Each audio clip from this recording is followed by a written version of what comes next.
Buenas tardes a todos. Muchas gracias a Mundo Epix por invitarme a dar esta charla sobre las vacunas COVID, ¿no? Como estaba mencionando Jaime, realmente todo este tiempo de COVID ha hecho que haya mucha confusión, muchas fake news. Y bueno, para eso estoy tratando desde ya hace un tiempo, de recopilar la mayor información posible sobre las vacunas y también de hacer un poco de divulgación científica, ¿no? Para que las personas, tanto que son del área científica como las que no, estén más familiarizadas con estos temas. ¿Ya? Entonces, bueno, voy a empezar a hablarles. Bien, vamos a hablar primero de una introducción. Primero es necesario que nosotros sepamos que las vacunas, ¿qué es lo que hacen en nuestro cuerpo? Las vacunas lo que hacen es preparar a nuestro sistema inmunológico para que cuando el coronavirus ingrese a nuestro cuerpo estemos preparados y lo afrontemos. Es por eso que hay dos respuestas inmunológicas que se pueden generar, una respuesta inmune citotóxica y una respuesta inmune celular. Ay, perdón, citotóxica y una humoral, ¿no?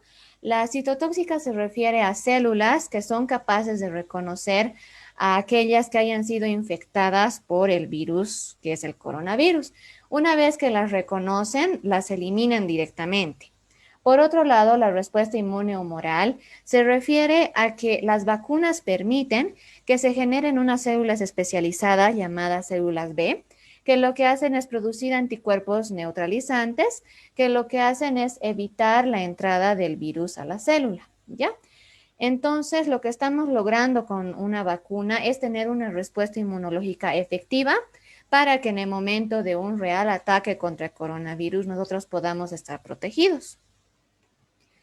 Ahora, algo también que está muy relacionado con esto es por qué son importantes las vacunas. Como ustedes saben, ya justo ayer se cumplió un año de la llegada del coronavirus aquí a nuestro país y bueno, han empezado a surgir muchas preocupaciones en el mundo científico sobre qué hacer, ¿no? Una de las opciones es optar por un tratamiento, encontrar un tratamiento idóneo y hay también investigaciones en esta área. Y el otro campo es ver lo de las vacunas, ¿no? Ver cuáles serían estas vacunas que podrían llegar a frenar al coronavirus, ¿no? Ahora, estas vacunas, algo importante que tenemos que decir, es que las vacunas que se están ensayando son vacunas efectivas. ¿Eso qué significa? Eso significa que todas estas vacunas han sufrido una serie de pasos que han llevado a que al final se evalúe sobre una gran cantidad de personas y se vea realmente cuánto protegen, ¿no? De contraer el virus y de desarrollar una enfermedad grave.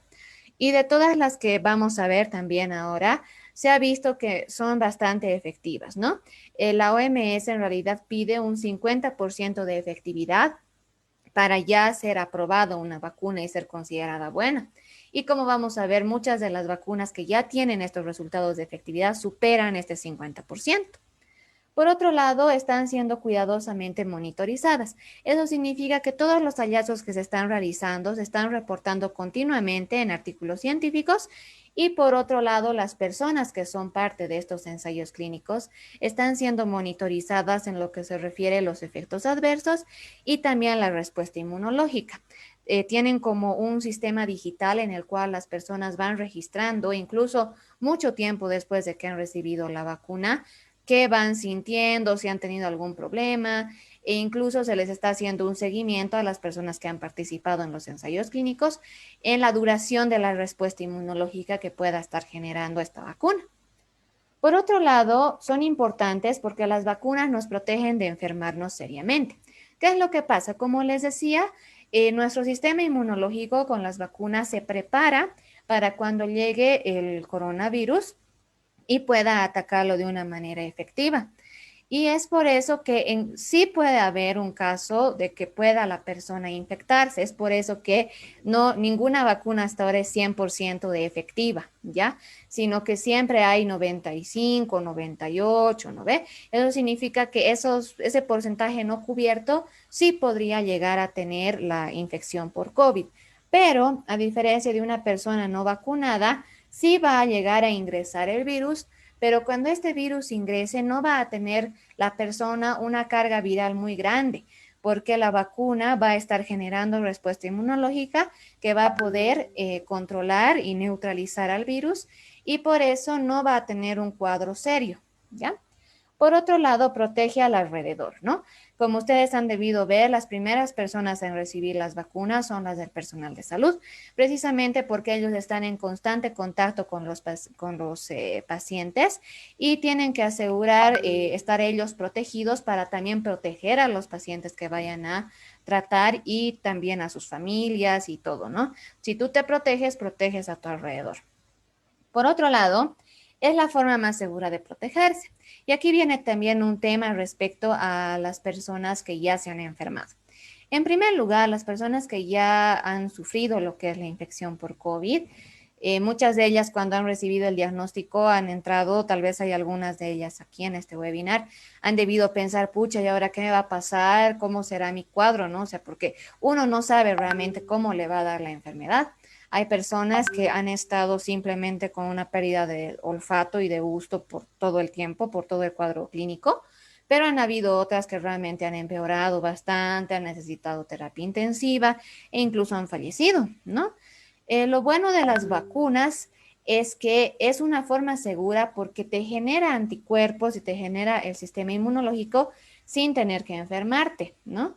Así que, por ejemplo, estas personas que se han enfermado, es posible que algunas de ellas tengan un sistema inmunológico que les dure y que les pueda proteger, pero tampoco es tan seguro, ¿no? Además que, como les digo, estas personas que han sufrido la enfermedad han tenido, ¿no? Todos esos cuadros tal vez bastante molestosos. En cambio, una persona que recibe la vacuna genera una respuesta inmunológica incluso más, ¿cómo les puedo decir? Más fuerte y es posible más duradera que una persona que se ha enfermado naturalmente y que tal vez incluso la ha pasado muy mal, como les digo. Ahora, otra pregunta muy frecuente es ¿por qué estas vacunas para el COVID se están desarrollando tan rápido? Hay mucha duda, ¿no? Respecto a eso, la gente dice que están haciendo cualquier cosa, pero no es así. Lo que pasa es que las plataformas, es decir, la biotecnología que está debajo de todas estas vacunas, que es lo que ahora también vamos a ver, son plataformas que ya existían hace bastante tiempo. Hay algunas plataformas que son nuevas, evidentemente, como las de RNA mensajero, han debido escuchar, pero estas vacunas, por más de que sean nuevas, entre comillas, ya han sido estudiadas hace aproximadamente 10 años para otras enfermedades. Así que más o menos solamente ha sido cuestión de cambiarle la cinta al cassette. No sé si ustedes están familiarizados con los cassettes, pero el cassette es como bueno, es ese aparatito plástico, ¿no? Y adentro tenemos la cinta. Así que el cassette es el mismo y lo único que se está cambiando es la cinta, ¿no? Porque la tecnología ya es existente, ya ha sido probada e incluso es aplicada en algunas vacunas que recibimos nosotros. Por otro lado, otro factor que hace que se estén desarrollando tan rápido es que estas vacunas están recibiendo una aprobación por emergencia.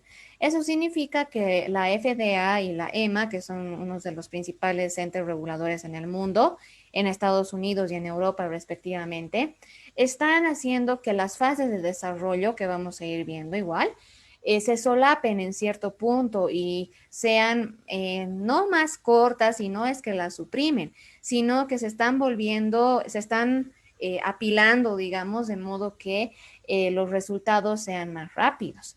Y además se está dando aprobación por emergencia, ¿no? Debido a que estamos en una urgencia sanitaria. Por otro lado, tenemos el financiamiento. Existen muchos gobiernos, empresas públicas y privadas e incluso ONGs que están pagando para que se desarrollen estas vacunas. Lo que pasa es que las vacunas, bueno, la enfermedad del COVID, aparte de que está causando muerte y mucho luto, ¿no? En realidad en el mundo por todo lo que ha estado pasando, también está generando un gran problema económico, ¿no? Porque ha habido esto de la debacle prácticamente del sector turístico, también muchos negocios han cerrado, las cuarentenas, todo eso ha hecho que la economía baje, ¿no? Así que por eso también se están preocupando por dar dinero para precisamente que haya esta solución lo más pronto posible. Por otro lado, hay muchos voluntarios. Eso se refiere a que realmente hay muchas personas que están dispuestas a participar en los trials, que son los ensayos clínicos.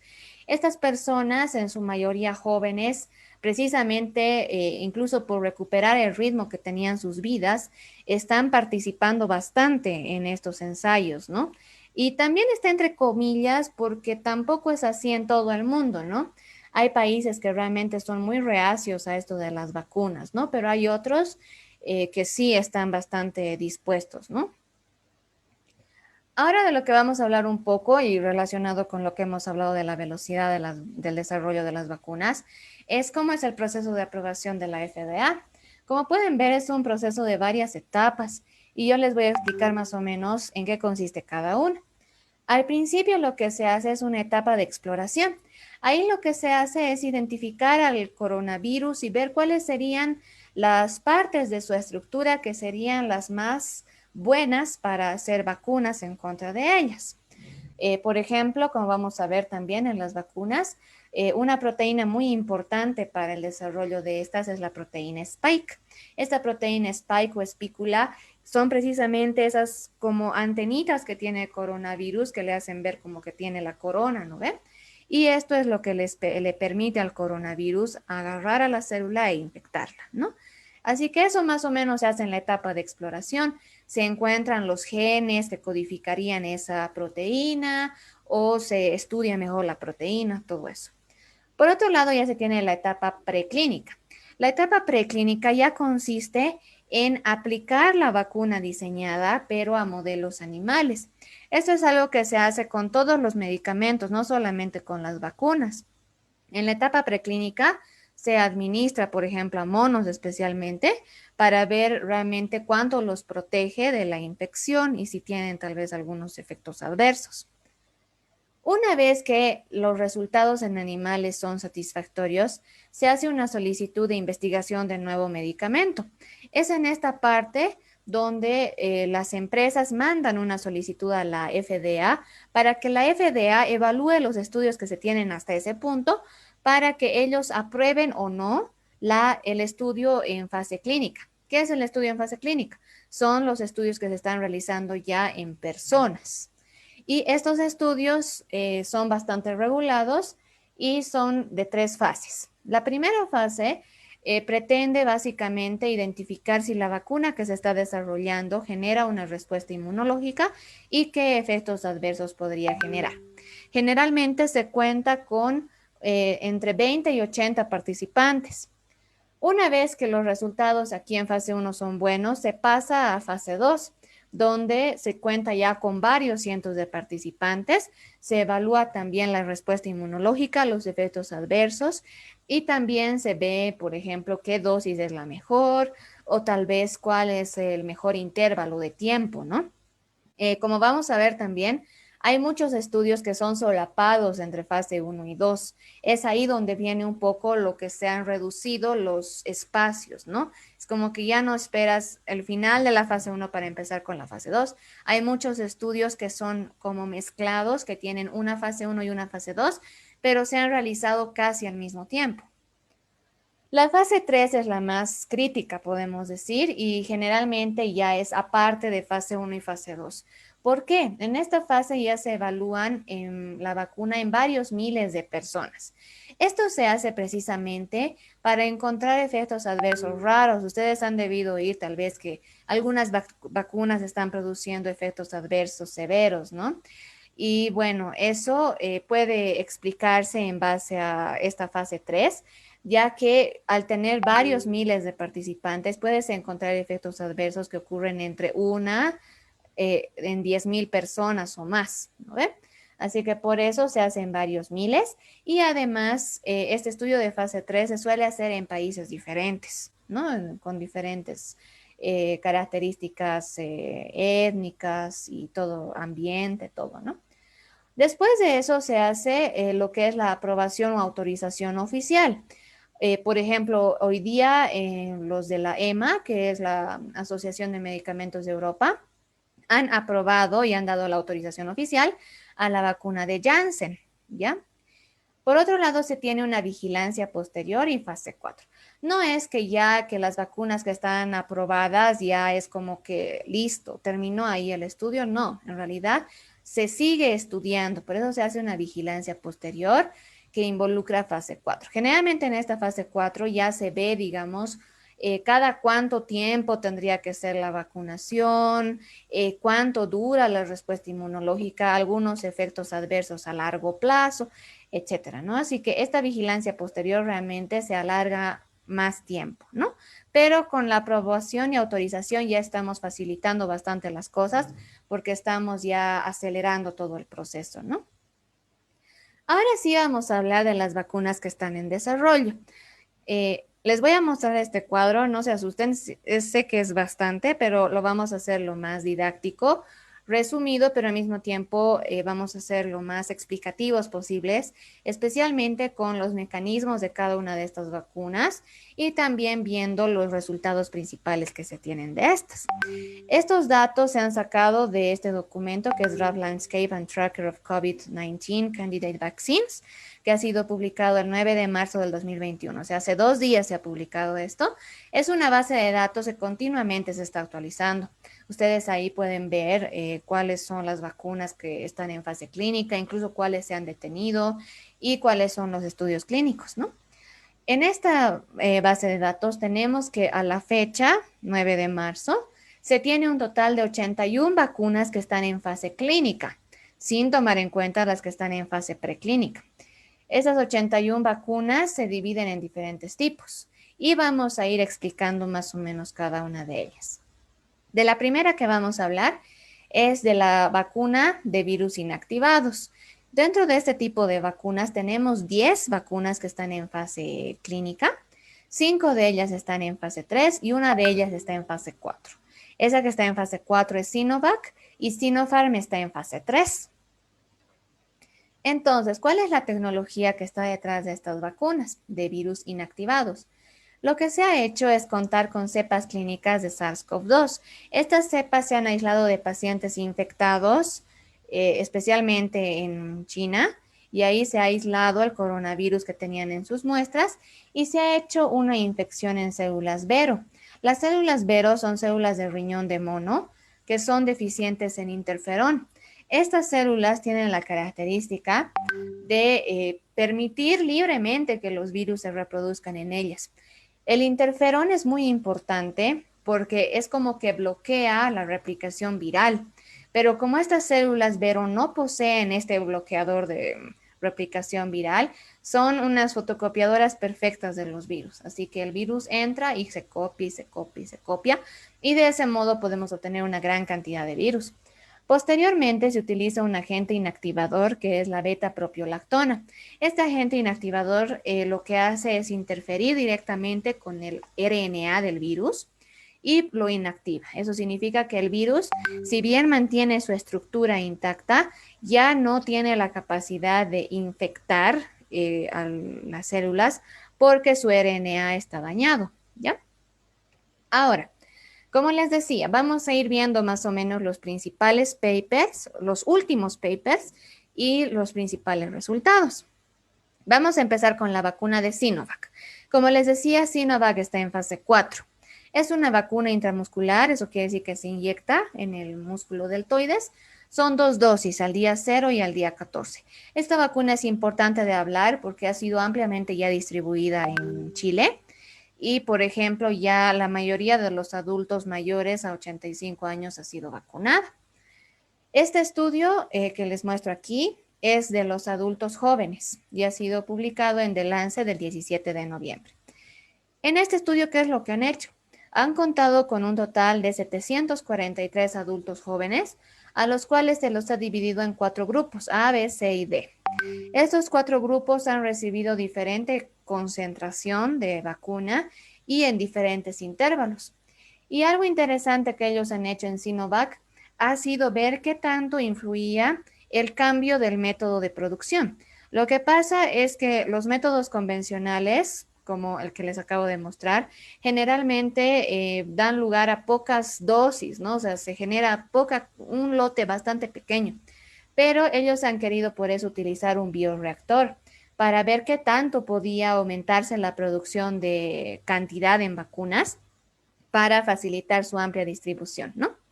Así que, ¿qué es lo que han encontrado? Dentro de los efectos adversos, han visto que estos son moderados y que generalmente aparecen dentro de las primeras 48 horas, ¿no? Hay una poca incidencia de fiebre y ellos indican que eso es diferente de lo que son las vacunas de RNA mensajero y que estos efectos adversos son similares en ambas dosis, ¿no? Eso significaría que no afectaría en este estudio qué tan concentrada esté la dosis para que cause efectos adversos, ¿no? Por otro lado, se ha visto que el bioreactor permitía obtener un mayor porcentaje en peso de la proteína S.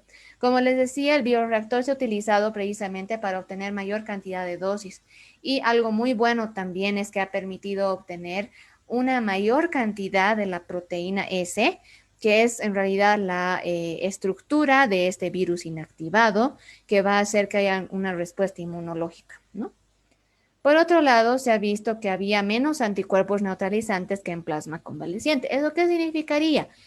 Según la discusión y las conclusiones de este paper, ellos indican que si bien los anticuerpos neutralizantes no serían muy elevados como en las personas que ya han tenido COVID, como las personas, por eso aquí dice plasma convaleciente, esos anticuerpos neutralizantes, ellos indican que serían suficientes para proteger de la infección, porque precisamente cuando han hecho el estudio preclínico en monos, esta vacuna disminuía en gran cantidad la carga viral que podían tener estos monos.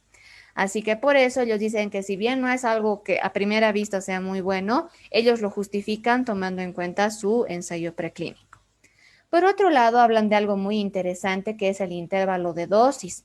Ellos indican que la dosis de 14 días sería buena para periodos de, por ejemplo, cuando se estaría en el pico de una ola o cuando se estaría en una etapa muy crítica, ¿no? De ascenso de casos, inyectar la segunda dosis a los 14 días sería bastante bueno. Sin embargo, también dicen que más bien cuando ya las olas estén más bajas y la situación esté más tranquila, lo ideal es utilizar el intervalo de 28 días porque genera una respuesta inmunológica más prolongada. Ahora, el otro paper que ellos tienen, que es igual de fase 1 y 2, ya es enfocado a adultos mayores. Es por eso que en Chile sí lo han aplicado a adultos mayores, porque hay un paper que de fase 1 y 2 que estaría soportando esta idea, ¿no? A diferencia de lo que pasa en adultos jóvenes, en adultos mayores se pide un intervalo de 28 días, ¿no? Eso también viene relacionado con la exposición, ¿no? Los adultos jóvenes generalmente están trabajando, salen mucho de la casa y muchos de ellos también son trabajadores de salud, ¿no ve? Así que por eso estarían más expuestos y necesitarían la segunda dosis a los 14 días. En cambio, los ancianos pueden esperar hasta 28 días para más bien tener una respuesta un poquito más fuerte. En este paper del 3 de febrero, que ha sido publicado en The Lancet, han visto que de 422 adultos mayores han sido divididos en dos grupos, en un grupo de fase 1 de 72 y en un grupo de fase 2 de 350 participantes. En estos grupos han visto la influencia de diferentes dosis y la presencia o ausencia de un adyuvante. Un adyuvante es una sustancia que se agrega a las vacunas precisamente para facilitar que las personas tengan una respuesta inmunológica más fuerte. Es como un potenciador de respuesta inmunológica. Los resultados que se tienen de este paper de adultos mayores es que las reacciones adversas son similares a la que se tiene en los jóvenes. Por tanto, son reacciones leves y moderadas, ¿no? Lo cual significaría que estaría bien. Respecto a los anticuerpos neutralizantes, se ha visto que sí existen anticuerpos neutralizantes y que la mejor dosis para producirlos es la de 3 microgramos con adyuvante, ¿no? Aquí más o menos se confirma la teoría de que los adyuvantes realmente refuerzan el sistema inmunológico, ¿no? Especialmente en los adultos mayores que ya por la historia inmunológica que tienen, ya tienen un sistema inmune menos virgen, digamos así, menos capaz de reconocer agentes nuevos. Y por tanto, la conclusión de este paper es que esta vacuna es segura e inmunogénica en adultos mayores, ¿no? Como les digo, esa es la justificación de lo que se aplica en Chile. Ahora, respecto a la vacuna de Sinopharm, esta vacuna de Sinopharm nos importa mucho porque es la que ha llegado también a nuestro país, Bolivia, y se está vacunando, ¿no? Con esta vacuna que se encuentra actualmente en fase 3. Y el último paper que tenemos disponible es del 15 de octubre. Esta vacuna es una vacuna intramuscular de 2 dosis que se aplica al día 0 y al día 21, ¿no? A las 3 semanas de la primera dosis. Entonces, ¿qué es lo que tenemos? En este caso, en Sinopharm se ha contado con 640 adultos sanos. Estos 640 adultos sanos han sido divididos en fase 1 y fase 2. A los de fase 1 se los ha dividido según la edad en adultos jóvenes y en adultos mayores de 60 años. Y también se les ha dado diferentes dosis y la segunda dosis a un tiempo de 28 días, ¿no? En la fase 2 ya se ha querido ver un poco más que el efecto de la dosis, más el efecto del intervalo. Como pueden ver aquí, se ha contado con participantes adultos jóvenes y se les ha dado varias opciones. O podían recibir una sola dosis concentrada o podían recibir 2 dosis de 4 microgramos cada una. Ahora, en estas 2 dosis se ha visto el efecto de darlo a los 14 días, a los 21 días o a los 28 días. ¿Y qué es lo que han encontrado?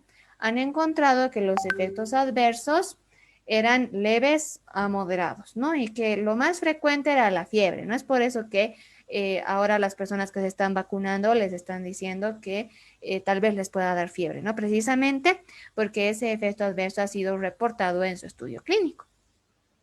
Dentro de los anticuerpos neutralizantes, se ha visto que son dosis dependientes. Eso significa que a mayor dosis, mayor anticuerpo neutralizante. Y que también estos anticuerpos están en adultos mayores, ¿no? Así que hasta ahora Sinovac y Sinopharm en estos dos papers estarían demostrando la inmunogenicidad en adultos mayores. Y aquí confirman, ¿no? La segunda dosis necesaria e indican que esta segunda dosis de preferencia a los 21 días, ¿no? Por eso el esquema actual de la vacuna es a los 21 días porque es lo que mejor resultado ha dado en lo que refiere a producción de anticuerpos neutralizantes. Ahora que ya hemos visto las vacunas de virus inactivados, vamos a ver una vacuna que es interesante, en realidad está en fase 1 recién, pero es la única vacuna de este tipo y por eso es también interesante ver cómo se está desarrollando. Y también es interesante porque es una vacuna intranasal. El hecho de que sea intranasal hace que se pueda generar también una respuesta inmunológica mucosa por IgAs. Así que por eso esta vacuna de Codagenix puede tener ese potencial también. Generalmente cuando se atenúa un virus, lo que se hace es pasarlo a un cultivo que sean células que no afectan en realidad. O sea, el coronavirus nosotros sabemos que infecta células del tejido pulmonar, ¿no? Del aparato respiratorio.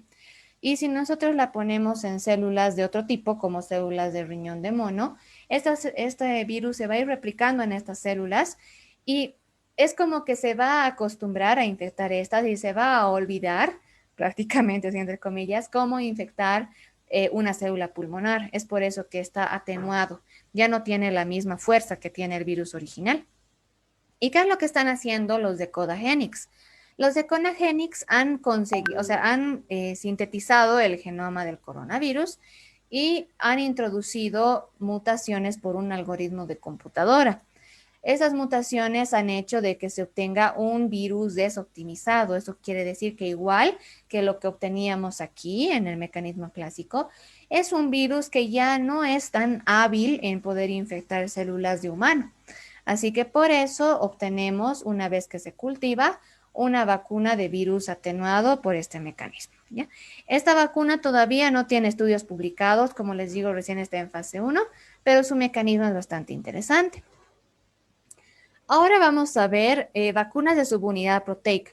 Como pueden ver, son las que más existen, ¿no? Son 28 que están en fase clínica y 2 de ellas están en fase 3. Una de ellas es la vacuna de Novavax. Esta vacuna de Novavax es importante porque está dentro de la estrategia COVAX. Si bien todavía está en estudio, es muy posible que en un tiempo escuchemos bastante de esta vacuna, especialmente en países como el nuestro, ¿no? Que están dentro de la estrategia COVAX, que para los que no saben, pretende distribuir las vacunas de una forma más igualitaria, ¿no? Sin especialmente estos países de ingresos medios o ingresos bajos.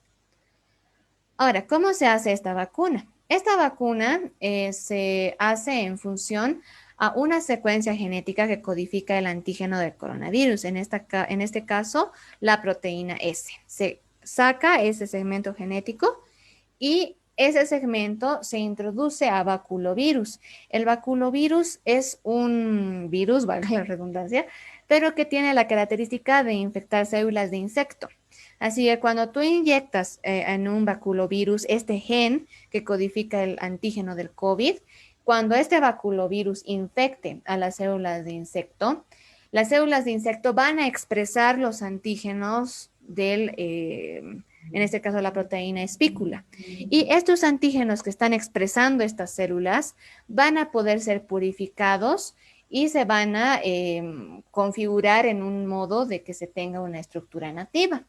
Se tiene en realidad como al principio lo que se obtiene son todas las espículas como un montón de antenitas así separadas y lo que ellos han hecho por métodos de ingeniería es compactar varias de estas antenitas como en una partícula que tiene una forma parecida a un asterisco, donde cada puntita es una proteína spike. Y eso es lo que se inyecta como vacuna y tiene la capacidad inmunogénica. Ahora, ¿qué es lo que se tiene de esto? Como les digo, es una vacuna que está en fase 3 y el último paper que tenemos de esta vacuna es de fase 1 y 2 y ha sido publicado el 2 de septiembre. Es una vacuna intramuscular de 2 dosis que se aplica al día 0 y al día 21. ¿Qué es lo que se ha encontrado? En 131 adultos sanos, jóvenes, se ha visto el efecto de diferente dosis y la presencia o ausencia de un adyuvante, ¿ya? Este adyuvante, como les explicaba también con el caso de los ancianos, es bastante bueno para potenciar la respuesta inmunológica. ¿Qué es lo que se ha visto? En los efectos adversos se ha visto que estos son ausentes o moderados. Habían incluso personas que no habían reportado ningún efecto adverso con esta vacuna, pero sí, cuando tenían adyuvantes, sí tenían más efectos adversos. En el caso de la inmunogenicidad, se ha visto una respuesta inmunológica tipo TH1. A diferencia de las que hemos estado viendo hasta ahora, que son Sinopharm y Sinovac, que son vacunas de la China, estas solamente han evaluado la parte humoral hasta el momento, pero esta, la de Novavax, ya está viendo también la parte celular. ¿Se acuerdan que cuando les mostraba al principio, esta parte celular serían esas células que van directo a la célula infectada y las eliminan, ¿no? Entonces han visto que sí se genera esta respuesta y se producen anticuerpos antiespícula y anticuerpos neutralizantes, ¿no? Y bueno, el adyuvante es necesario para la respuesta inmune celular, especialmente, ¿no? Eso es lo que han visto, ¿no? Que las personas que tenían adyuvante tenían una mejor respuesta inmune celular que las que no lo tenían. Ahora vamos a ver unas de las más famosas, que son las vacunas de vector viral no replicativo, ¿no? Dentro de estas tenemos a la vacuna de AstraZeneca, Oxford, CanSino, Gamaleya y Janssen, ¿no?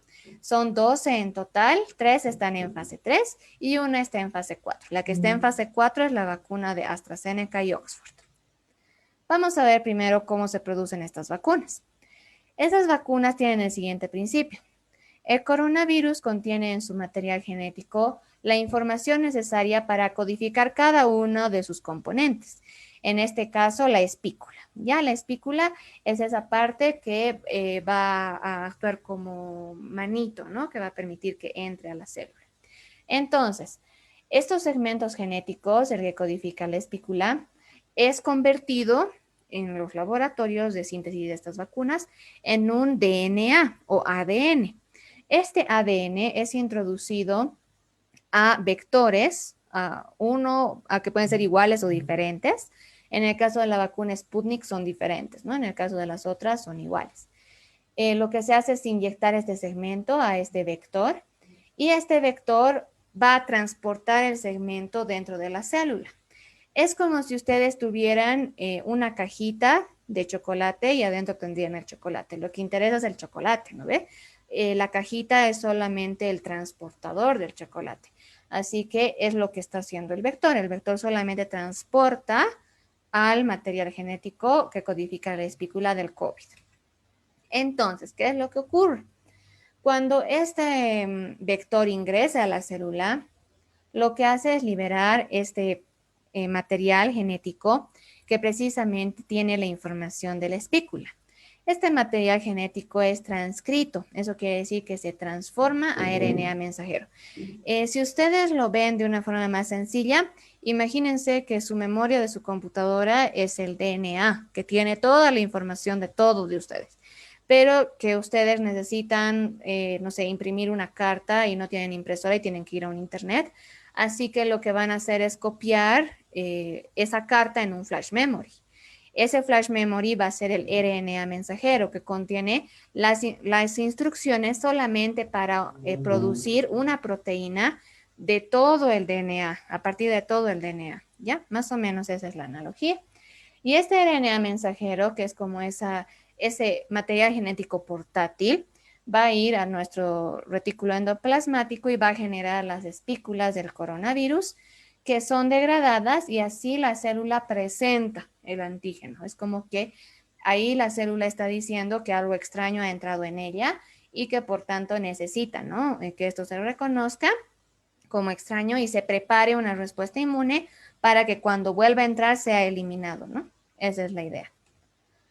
Ahora, entonces, cumpliendo este principio, vamos a ir viendo los resultados y vamos a ir hablando también un poquito. Esta vacuna de AstraZeneca ha sido en realidad una de las primeras en lanzar sus resultados de fase 1 y 2. Esto ha sido aproximadamente en julio. Y como pueden ver, junio, julio, agosto, septiembre, octubre, noviembre, diciembre, en 5 meses ya han hecho hasta fase 3, ¿no? Este artículo que precisamente es de diciembre, ya tienen los resultados de fase 3 y es una vacuna intramuscular de 2 dosis que se aplica al día 0 y al día 28. Mucho se ha hablado de esta vacuna, ¿no? De los efectos adversos que produce y bueno, ahora les voy a mostrar qué dice el último paper al respecto. Entonces, en este último estudio que se tiene, se ha contado con 23.848 adultos desde 18 años con o sin enfermedad de base. En realidad es el resultado de varios estudios clínicos realizados en Reino Unido, en Brasil y en Sudáfrica. En Reino Unido se ha aprobado en primer lugar en el COV-1 con población adulta joven, en el COV-2 es población adulta ya mayor y se ha aprobado dos diferentes dosis, una dosis media estándar, que es la dosis normal, y una dosis más baja, que corresponde a la mitad de concentración que la dosis estándar. Y lo que se ha visto es utilizar una primera dosis que sea más suave, digamos así, y una segunda dosis que sea más fuerte. ¿Por qué? Lo que pasa es que como ingresa un vector, el vector también puede ser reconocido como extraño y en la segunda dosis podría en cierto punto neutralizarse, ¿no? Y por tanto un poco disminuiría la efectividad y la potencia de la segunda dosis. Así que por eso ellos han pensado, los de AstraZeneca, en utilizar una segunda dosis que sea una segunda dosis más concentrada que la primera, ¿no? Para que la primera, como es poquito, no genere tantos anticuerpos, ¿no? Después de eso, se tiene un estudio en fase 3 en Brasil, que nos interesa bastante, y un estudio en Sudáfrica. Ese estudio de Sudáfrica es también bastante importante porque ha incluido personas con y sin VIH. ¿Qué es lo que han encontrado? Los efectos adversos. Han habido efectos adversos severos, 79 en el grupo vacuna y 89 en el placebo. Según el paper, no existiría una diferencia significativa, hablando estadísticamente, de estos efectos adversos, ¿no? Y en el grupo vacuna se ha visto un efecto grave, que era una fiebre de 40 grados, en un paciente de Sudáfrica. Pero esta persona ni siquiera ha sido admitida en urgencias, era como que se ha sido una fiebre autolimitada, ¿no? No ha llegado a más. Y en el caso de la mielitis transversa, se han visto 2 casos de ese tipo.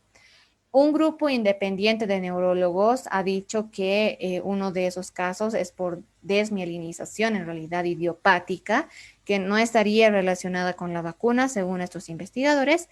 Y el otro caso sería una esclerosis múltiple, que igual, según estos médicos neurólogos, sería una esclerosis múltiple que no ha sido detectada y que, bueno, simplemente se manifestó después de la vacuna, pero no es que fue causado por la vacuna. En el grupo placebo se vio anemia hemolítica y mielitis transversa. La anemia hemolítica es bastante común cuando como placebo se utiliza la vacuna contra la meningitis. Así que eso ya sí es atribuible a la vacuna, pero en este caso es la vacuna de la meningitis, que es el placebo, ¿no? El placebo, no se olviden que es una sustancia que se inyecta que es como que cuando vas en estos estudios que son con placebo, no sabes si te están inyectando la vacuna o el placebo. Por eso el placebo tampoco puede ser agua porque no le va a pasar nada a nadie y esa persona va a estar segura que era placebo. En cambio, si tal vez existe una vacuna, se les pone una vacuna conocida, ya los efectos adversos son más comparables, ¿no? Porque realmente compruebas que los efectos adversos que generaría tu vacuna candidata son muy parecidos a los que genera una vacuna que ya es aprobada y utilizada, ¿no? Por eso se utiliza. Y respecto a la efectividad, se tiene un rango muy grande, eso es verdad. En el caso de cuando se ha visto una primera dosis bajita y una segunda dosis más fuerte, se ha llegado a una efectividad de hasta el 90%. En United Kingdom, en Reino Unido, se ha visto que con una segunda dosis a las 12 semanas, eso quiere decir a los 3 meses, la efectividad era del 60% y en Brasil del 64%, ¿no? Cuando la segunda dosis es después de 6 semanas. Ahí más o menos ya se puede ver un poco el efecto que podría tener el espacio, ¿no? Que haya entre dosis y entre la primera y la segunda dosis. Este otro estudio es en realidad un estudio basado en los estudios que ya se han realizado de AstraZeneca, ¿ya? Este es del 19 de febrero. Y aquí ya más o menos lo que estaban tratando de ver es cuánto se podría esperar para la segunda dosis.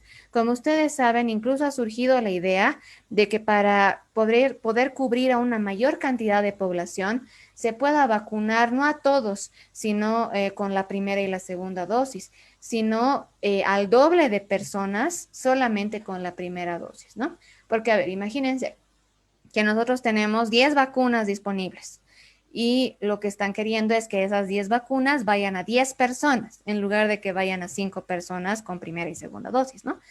De ese modo se estaría logrando inmunizar parcialmente a más gente que inmunizar tal vez más fuertemente, pero a menos personas, ¿no? Lo que se quiere llegar es a un mayor porcentaje de cobertura. Y también considerando de que es muy posible de que por la alta demanda pueda haber una escasez en algún punto de las vacunas y se puede esperar un poco más por la segunda dosis, ¿no? ¿Qué es lo que han visto en esto? Han visto que con la primera dosis había una eficacia de 76% hasta el día 90. Es decir, que las personas que recibían una sola dosis, hasta 3 meses después, estaban con un 76% de eficacia. O sea, 76 de esas 100 personas no se enfermaban después de la primera dosis en 90 días, ¿ya? En el caso de la segunda dosis, cuando la segunda dosis se da más allá de las 12 semanas, se ha visto que la eficacia es de 81%. De 100, 81 no se enfermaría, ¿no? Y en el caso de que sea menos de 6 semanas, el 55% estaría cubierto. O sea, de 100, 55 estarían protegidas. Esto más o menos, ¿qué nos dice? Más lo que nos está diciendo es que convendría más bien un poco prolongar el tiempo para la segunda dosis para que la eficacia sea mayor, ¿no? Y eso también es algo alentador, como les digo, en estos casos de que se quiere ver cómo iría solamente con una dosis, ¿no? Bien, ahora vamos a hablar de la vacuna Sputnik, ya que es desarrollada por el Instituto de Investigación Gamaleya. Este instituto tiene bastante historia, está en Moscú y esta vacuna que están desarrollando está en fase 3. Es una vacuna intramuscular de 2 dosis al día 0 y al día 21. Y como saben, es importante porque ha sido la primera en llegar aquí, ¿no? Y también, bueno, un montón de polémica ha surgido al respecto, ¿no? Y más o menos ahora les voy a hablar un poco de eso. Entonces, en este paper tan esperado del 2 de febrero, ¿por qué les digo tan esperado? Lo que ha pasado es que, bueno, todo el proceso de aprobación en Rusia es diferente Y por otro lado, ya desde noviembre se van sacando mensajes en prensa, ¿no? De que la vacuna Sputnik es 91% de eficaz, pero la comunidad científica no confiaba porque decía que no había un paper. E incluso una investigadora que trabajaba en uno de estos institutos que desarrolla una vacuna igual en base a vector viral, decía que sí, efectivamente esta tecnología es bastante buena. Nosotros con nuestra vacuna, hemos obtenido muy buena efectividad, así que no habría por qué esta Sputnik no la tenga. Pero hasta que no saquen sus resultados no podemos aseverar nada. Y es verdad. Así que finalmente el 2 de febrero sacaron el paper de fase 3, que ha sido realizado enteramente en Rusia, en Moscú. Ha sido un total de 21.977 adultos sanos, en los cuales se ha evaluado efectos adversos y la eficacia. Los efectos adversos se ha visto que eran leves y había un porcentaje muy bajo de efectos severos y muertes, ¿ya? En este caso de efectos severos y muertes, lo he dejado así en la diapositiva porque en el paper indican que todavía no, que van a sacar una publicación que hable específicamente de esto, ¿ya? Porque todavía están estudiando qué es lo que ha pasado aquí. Así que, mientras tanto, nos quedamos con estos datos de que sí hay efectos severos y muertes, pero en unos porcentajes muy bajos, ¿no? De 0.3%, o sea, ni una persona de cada 100, ¿no ve? Y la eficacia a los 21 días de la primera dosis se ha visto que es del 91.6%, ¿no? Al fin ya han sacado este paper que confirma las noticias que han estado saliendo desde noviembre. Ahora vamos a hablar de la vacuna de Janssen. La vacuna de Janssen, como les decía igual al principio de la charla, va a cobrar, yo pienso, mucha fuerza porque ya ha sido aprobado la anterior semana por la FDA y esta semana por la EMA, ¿no? Justo hoy día en realidad. Así que vamos a escuchar bastante tal vez de esta vacuna. Es una vacuna que está en fase 3 y el paper que tenemos es de fase 1 y 2. Es una vacuna intramuscular de 2 dosis. Ahora, también se está viendo la posibilidad de que sea solamente de una dosis, ¿ya? Este paper ha sido publicado el 13 de enero. ¿Qué es lo que se tiene? Se ha contado con 805 adultos sanos, ya que podían ser entre 18 y 55 y los mayores a 65, ¿no? Que serían adultos mayores. Se ha probado diferente concentración de vacuna y diferente cantidad de dosis. Los efectos adversos que se han encontrado son muy comunes a todas las vacunas, ¿no? Fiebre, fatiga, dolor de cabeza, dolor muscular y en el sitio de inyección. Y con la segunda dosis se ha visto que esta cantidad de efectos adversos bajaba, ¿no? Y que también es dosis dependiente, ¿no? A menor sea la dosis, menores efectos adversos. En el caso de la inmunogenicidad, se ha visto que hay anticuerpos neutralizantes en un 90% de las personas y que son estables hasta el día 71. También hay respuesta celular y respuesta CD4, ¿no? Eso significa respuesta celular también, tanto en adultos jóvenes como en adultos mayores, ¿no? Como pueden ver, hay sí una disminución en los adultos mayores, pero es bastante aceptable, ¿no?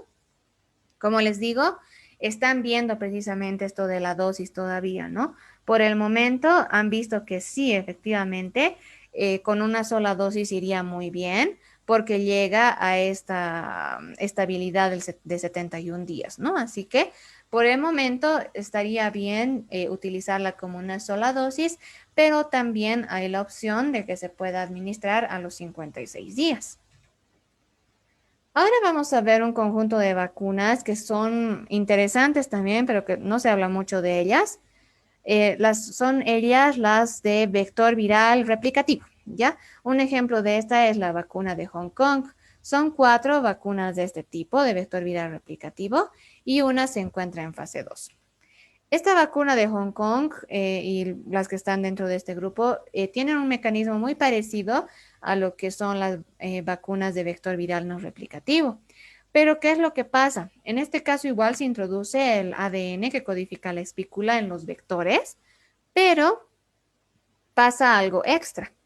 Si bien aquí cuando el DNA entra, produce lo que es la proteína espícula y se presenta para que las células inmunológicas noten que algo raro está pasando ahí, También este material genético que se inyecta se replica, ¿ya? Se replica y de ese modo es como que nuestra célula vacunada produce varias copias del mismo vector y estos vectores van a poder ir a células vecinas y vacunar, ¿no? O sea, es así vulgarmente diciendo, van a poder ir vacunando a las células que estén ahí, de modo que es como que se amplificaría la respuesta inmunológica producida por un vector que no es replicativo, ¿no? Porque se está aumentando los virus vectoriales dentro de la misma célula vacunada. Eso es algo interesante de esa vacuna, pero todavía igual no tenemos artículos científicos. Ahora tenemos las vacunas de vector viral no replicativo y células presentadoras de antígeno. Es una solamente que es de este tipo y es la vacuna de Janssen. En realidad es bastante interesante porque es una vacuna que es de una sola dosis, pero te pinchan dos veces. Es como que te pinchan por vía subcutánea y también es una inyección por vía intravenosa, ¿no? Esta vacuna, que es la vacuna de Janssen, consiste en la selección de genes del coronavirus, los genes S, M, E y NP, y de genes inmunomoduladores. Todos estos genes son utilizados para diseñar un lentivirus que exprese estos antígenos y que pueda infectar a una célula dendrítica. Una célula dendrítica es una célula del sistema inmunológico que se encarga de reconocer y de presentar estos antígenos, ¿ya? Es una célula presentadora de antígenos que lo que va a hacer cuando sea inyectada directamente va a poder estimular una respuesta inmunológica. En el caso de la vía intravenosa, lo que se hace es inocular linfocitos T citotóxicos antígeno específicos. Es como que con esta vacuna pretenden ahorrarse varios pasos que tendrían que ocurrir naturalmente en el cuerpo y lo que hacen es introducir directamente estas vacunas, ¿no? Estas células inmunológicas para que actúen, ¿no? Más o menos ese es el mecanismo y la forma de preparación de estas vacunas. Ahora vamos a ver una vacuna de vector viral replicativo con célula presentadora de antígeno. Esta es una vacuna que se considera vacuna personalizada. Les voy a mostrar por qué. Esta vacuna personalizada consiste en que tú vas a quererte vacunar y lo que hacen en realidad, en vez de inyectarte, es que te toman una muestra de sangre. Te toman una muestra de sangre y a partir de esta muestra de sangre aíslan monocitos. Estos monocitos son células del sistema inmunológico que en el laboratorio van a utilizar diferentes métodos para diferenciarlas a células dendríticas y las van a incubar con proteína espícula. Esto va a ser introducido por vía subcutánea y de ese modo lo que te están en realidad introduciendo son estas células dendríticas que ya están expresando lo que es la proteína espícula, ¿no? De modo que cuando ingrese el coronavirus, tú ya tengas tu sistema inmunológico ahí preparado, ¿no? Y ahora vamos a hablar de una que es una vacuna de tipo viral, partícula tipo viral, que es la vacuna de Medicago, que es una vacuna canadiense. Esta vacuna está en fase 2-3. Es una vacuna intramuscular de 2 dosis que se aplica al día 0 y al día 21.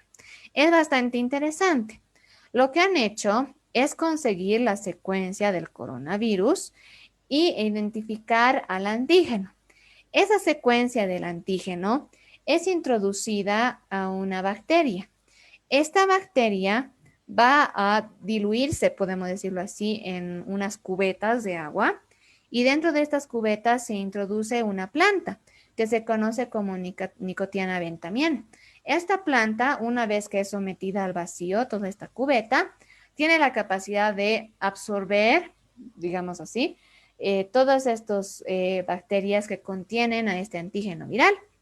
Y de ese modo, una vez que tú incubes la planta por 4 a 6 días, se van a retirar las hojas y a partir de estas hojas se puede obtener partículas similares a virus. Como pueden ver aquí, esas partículas similares a virus son como el cascarón del virus sin su material genético, ¿no? Por eso se dice partícula similar a virus. No son subunidades en realidad, sino es como toda la parte antigénica que se estaría introduciendo como vacuna. Ahora vamos ya un poco a retomar esto de las vacunas más conocidas, ya que hemos tenido este intermedio de vacunas interesantes, pero que todavía no tenemos muchos resultados de esto. Tenemos vacunas basadas en ADN o DNA. Esta vacuna es la vacuna de Inovio. Ya esta se encuentra en fase 3. Es bastante interesante porque en realidad lo que se hace es inyectar el plásmido que contiene este segmento de ADN. Cuando tú inyectas esto, no utilizas una jeringa. Lo que se utiliza es este aparatito que se llama Selectra. Este Selectra es como, ¿cómo les puedo explicar? Como un aparato que te ayuda que abre las células y hace que el plásmido ingrese, ¿ya? Eso es lo que hace.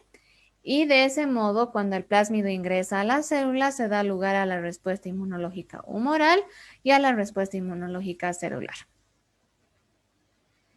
Esta vacuna está en fase 2-3 y el último paper que tenemos es del 24 de diciembre. Es una vacuna intradérmica de 2 dosis que se aplica al día 0 y al día 28. ¿Qué es lo que tenemos de esto? Se ha probado en un total de 40 adultos sanos y se ha visto el efecto de diferentes dosis. Se ha visto que efectos adversos solo habían en 5 de estos 40 participantes, que en el grupo 1 y en el grupo 2 hay una respuesta de anticuerpos bastante parecida, pero varía bastante en lo que es la respuesta inmune celular, ¿no? Esta respuesta inmune celular, por tanto, que es del 100%, nos indica que necesitaríamos la concentración de 2 microgramos, ¿no? Bien, entonces, ahora ya vamos a entrar con lo último, con el último tipo de vacunas, que son las vacunas basadas en RNA. Son 10 de este tipo, una se encuentra en fase 3, que es la de CureVac, que es de Alemania, y dos se encuentran en fase 4, que son la vacuna de Moderna y la vacuna de Pfizer. ¿En qué consisten estas vacunas? Estas vacunas consisten en un material genético, que en este caso es el RNA mensajero, que está envuelto en una gotita de grasa. Ya una gotita de grasa que es en realidad esta nanopartícula lipídica que envuelve a este material genético, lo introduce a la célula. ¿Ya? No se olviden que este material genético era como el flash memory, ¿no ve? Que teníamos solamente la información que necesitamos. Esta información no entra en ningún momento al núcleo, ¿ya? Sí interactúa con los ribosomas del retículo endoplasmático para producir las proteínas espículas y para que éstas sean degradadas y sean presentadas en la superficie, ¿no? Ese es el fundamento de estas vacunas de RNA mensajero. Ahora vamos a hablar de la vacuna de Moderna. Esta vacuna de Moderna es bastante interesante porque en realidad está dentro del mecanismo COVAX, ¿no? Y a diferencia de la Pfizer, que también la vamos a ver, esta vacuna de Moderna tiene la característica de que puede ser almacenada a temperatura de congelamiento de menos 18 grados centígrados, lo cual no es tan extremo como lo que se necesita con Pfizer, ¿no? Es una vacuna intramuscular de 2 dosis que se aplica al día 0 y al día 28. Aquí tenemos el paper que es del 30 de diciembre. En este paper, que es de fase 3, tenemos lo siguiente. Se ha contado con 30,000 adultos con o sin enfermedad de base, ¿no? Y esos adultos podían ser mayores a 65 años, es decir, adultos mayores sanos o adultos mayores con riesgo. Eso implica enfermedad pulmonar, cardíaca, hepática, obesidad, diabetes y VIH, ¿no? Y menores de 65 años sin riesgo también. ¿Y qué es lo que se ha encontrado? Se ha visto que los efectos adversos son moderados y los severos son similares al placebo. De igual forma que lo que pasaba con la otra vacuna que les decía que tenía, con la Sputnik, que tenía efectos adversos severos y muertes, ¿no ve? Igual los de Moderna han dicho que van a sacar un paper especificando un poco más sobre estos efectos severos, ¿no? Claro que ya se escucha un poco, ¿no? Especialmente sobre reacciones anafilácticas. La eficacia de esta vacuna es del 94%, previene el COVID y la severidad. Ahora, vamos a ver lo que es la vacuna de Pfizer. Esta vacuna de Pfizer es de 2 dosis al día 0 y al día 28 y el paper es del 31 de diciembre, ¿no? Es un paper que es de fase 3. Se ha contado con 43,548 adultos desde 16 años con o sin enfermedad de base en diferentes países: Estados Unidos, Argentina, Brasil, Sudáfrica, Alemania y Turquía. Los efectos adversos podían ser leves a moderados y eran bastante comunes a lo que pasa con otras vacunas, ¿no? Efectos adversos serios: se ha encontrado una herida por administración, linfadenopatía, taquicardia supraventricular y parestesia de una pierna, ¿no? Ellos igual indican que todavía lo están investigando y que van a sacar un paper con más detalle de estos casos extraños. La eficacia con la primera dosis ha sido de 52% y con la segunda dosis ha aumentado bastante, ¿no? A 95%. Es por eso que actualmente el esquema que se está siguiendo es de 2 dosis para llegar a una eficacia del 95%. Ahora, de lo último que les voy a hablar es de las vacunas y de las nuevas cepas. Respecto a la eficacia de estas vacunas contra las nuevas cepas que han estado surgiendo, que en realidad no son cepas, son variantes. Son variantes porque tampoco tienen tanta cantidad de mutaciones como para ser consideradas cepas, ¿no? Tenemos la variante británica, variante sudafricana y variante brasilera, ¿no? Aquí tenemos todas las vacunas que han sacado algún paper relacionado con su eficacia contra estas variantes.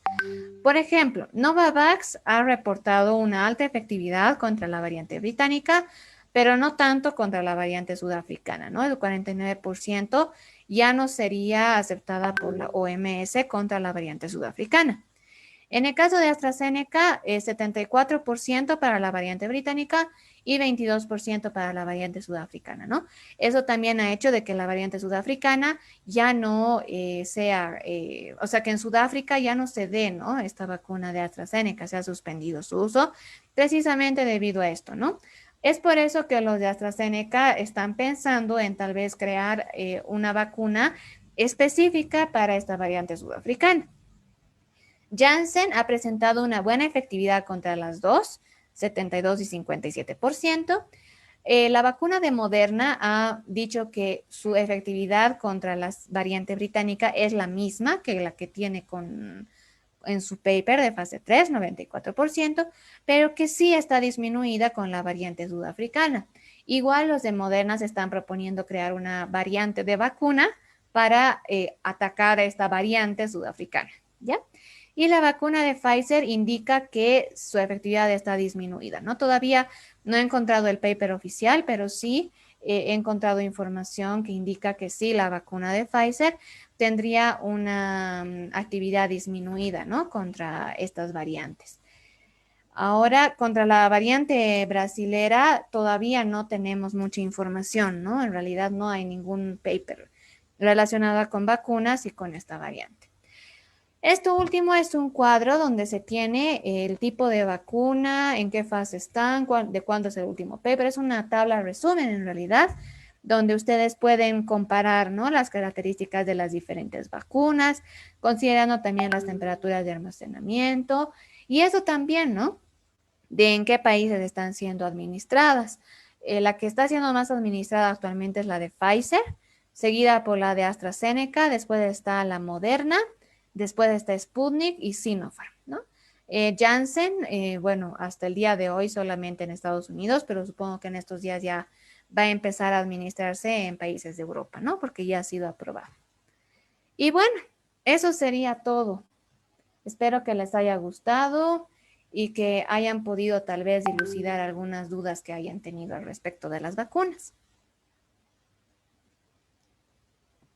Muchísimas gracias, Camila. Una sobredosis de información, definitivamente. Muy completo, muy bueno. Muchas gracias. Aquí en el chat ya hay algunos comentarios, en Facebook también. La sala de Zoom se ha llenado. Muchísimas gracias. Bueno, había una consulta que estaba por aquí. Ya vamos a pasar a las consultas también para no abusar de tu tiempo también, pero queremos interactuar un poco con la gente. Consultan Claro que si sí. se puede aplicar la vacuna contra el COVID después de haberse aplicado la vacuna contra la influenza. ¿Hay alguna interacción, algún riesgo?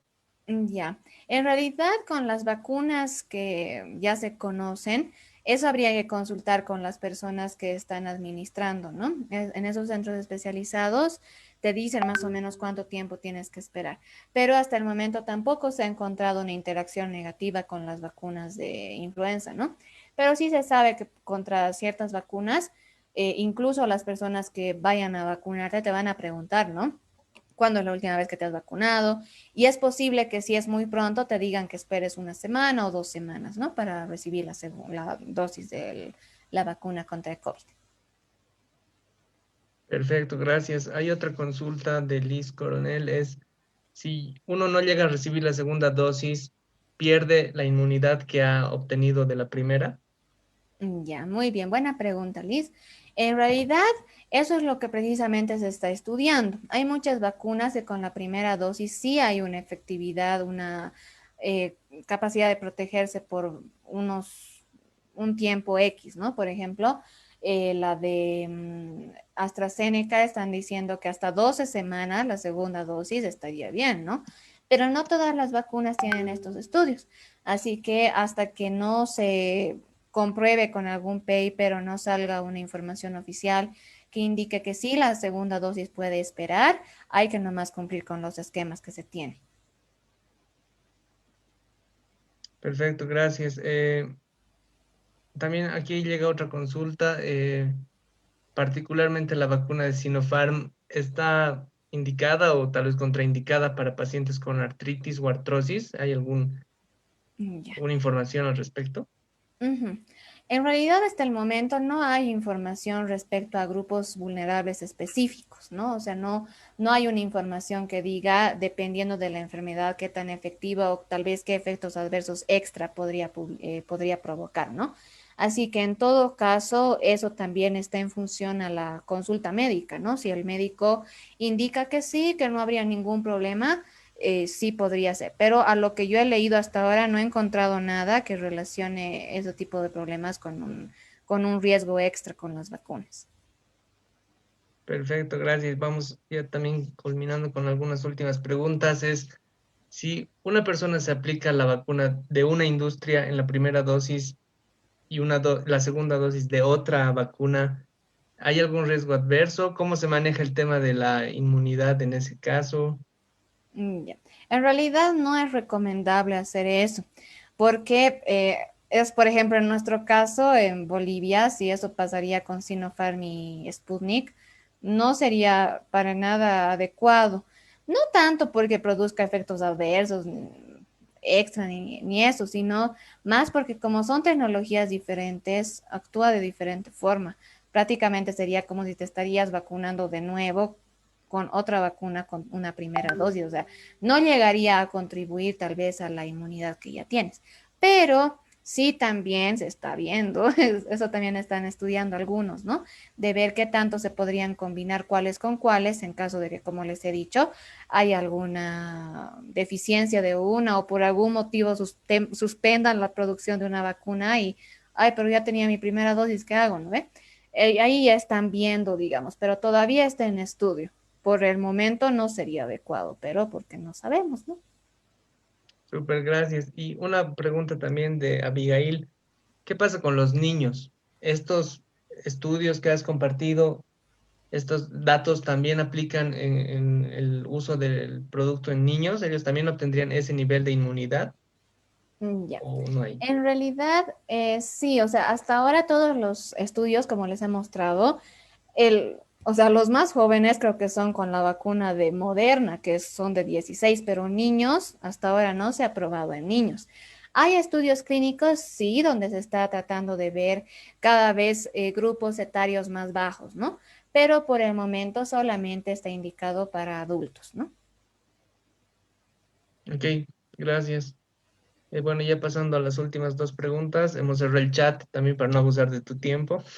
Eh, No, está bien. consultan si un paciente, digamos, de 80 años con un diagnóstico de cáncer muy avanzado a nivel metástasis, puede colocarse un paciente con ese nivel de delicadeza una de las vacunas mencionadas. ¿Hay estudios al respecto? No, no hay estudios al respecto de pacientes con cáncer, con esa severidad de cáncer también, ¿no? O sea, yo creo igual, sí es un grupo bastante vulnerable, ¿no? Pero ahí es el oncólogo donde realmente tiene que ver el riesgo y el beneficio que tendría darle la vacuna a esta persona, ¿no? Así que es algo muy de criterio médico y no hay estudios específicos de las vacunas en pacientes con cáncer. Ok, gracias. Y la última consulta, bueno, es una pregunta múltiple, una de las cuales ya hemos respondido sobre ponerse dosis de diferentes empresas. La pregunta es, ¿por qué la inmunidad que se adquiere es relativamente corta o momentánea? ¿Por qué no es una protección un poco más larga? En realidad eso todavía no sabemos, o sea, si bien los tiempos que hemos estado hablando, ¿no ves? 71 días, 12 semanas, es más o menos el tiempo que han tomado ellos para ver cómo va y poder sacar el paper y poder ya ser aprobado, ¿no? Porque ellos también podrían haber esperado, por ejemplo, los de AstraZeneca, que han empezado su estudio de fase 1 y 2 en abril, justo del año pasado, podían haber esperado hasta abril de este año para publicar, ¿no? Y ver qué tal les va. Pero bueno, eso todavía lo están viendo. Yo pienso que en el transcurso de este año, a partir de julio aproximadamente, tal vez antes, ya vayan saliendo algunos estudios que hablen más de la durabilidad, ¿no? Porque ya va a haber pasado un año de los que han recibido las fase 1 y 2. Así que si en ellos todavía continúa, significaría que se mantiene por más de un año y si no, ya más o menos tendrían, ellos ya tienen que definir, ¿no? Tienen que hacer otros estudios clínicos para ver cada cuánto tiempo habría que dar, ¿no?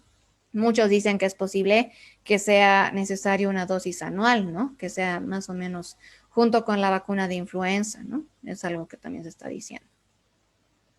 Ya, perfecto. Y una yapita que ha llegado por nuestro chat Claro. directo al privado es, ¿qué reportes existen hasta la fecha sobre alteraciones en la coagulación por administración de la vacuna de AstraZeneca? Sí, efectivamente, justo hoy día han sacado comunicados de que en Dinamarca, Noruega e Islandia han suspendido totalmente la aplicación de estas vacunas de AstraZeneca debido a la formación de trombos, ¿no? Y también, si no me equivoco, en esta semana en Austria han habido dos casos de así un poco raros, ¿no? Con la vacuna de AstraZeneca. Hasta el momento AstraZeneca no se ha pronunciado al respecto. Es muy posible que en estos días saquen algún comunicado.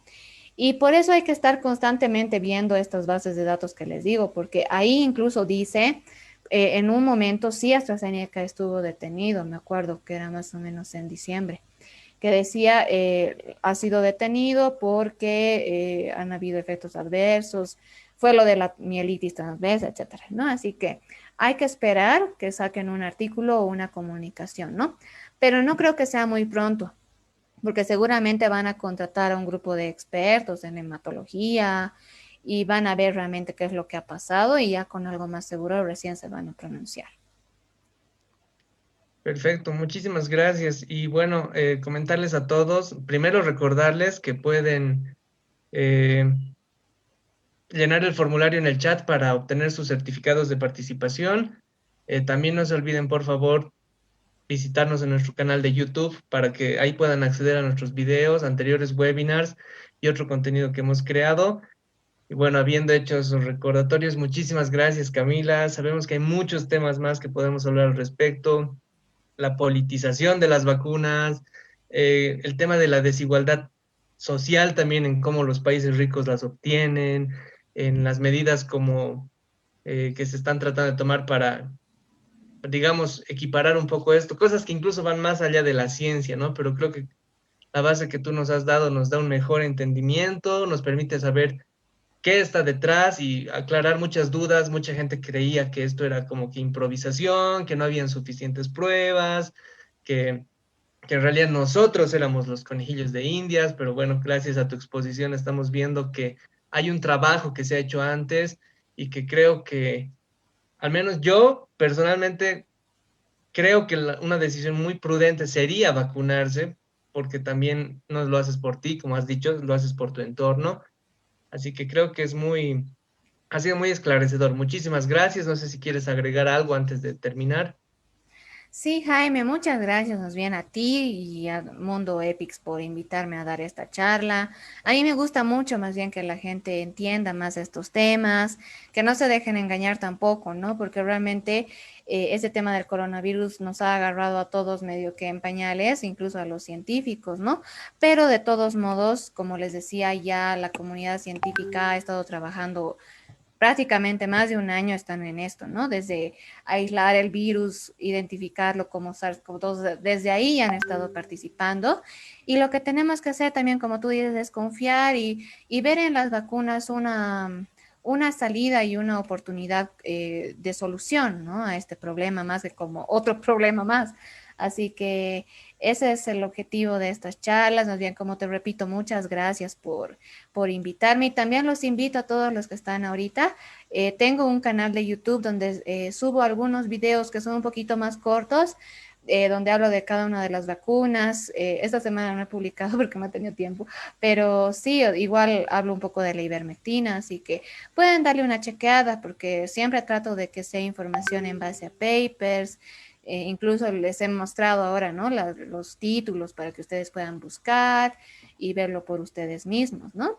Así que me alegra mucho ver tanta concurrencia porque realmente eso demuestra que somos un país interesado por la salud, ¿no? En la parte de la población. Así que eso es muy bueno y alentador también para que los que estamos haciendo esto de divulgación cada vez continuemos con esto y lo hagamos llegar a todos los rincones de nuestro país y ¿por qué no de otros países también? Cierto, muchísimas gracias. Vamos a compartir tu información también para que la gente pueda visitar tu canal. Y bueno, muchísimas gracias por tu participación nuevamente. Gracias a todos por su asistencia y nos vemos en una próxima oportunidad. Muchísimas gracias. Muchas gracias. Buenas tardes a todos. Buenas tardes, excelente disertación. Me encanta.